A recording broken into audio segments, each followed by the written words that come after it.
In this video, I'll show you how to enable scam detection on your Samsung Galaxy Z TriFold. Now, scam detection is simply your TriFold using AI to detect what the caller is saying and to alert you whether it is a scam caller or not. Now, in order for you to enable this feature, you need to start by opening up the phone app. From here, you're going to tap on this settings icon and you're going to tap on scam detection. Now, all you need to do is simply tap on the toggle at the top to enable it.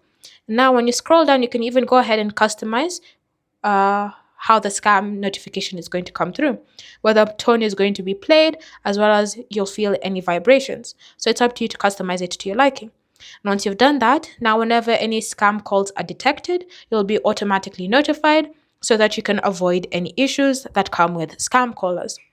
Thanks for watching. If you have any questions or comments, leave them down below, and I'll see you in the next video.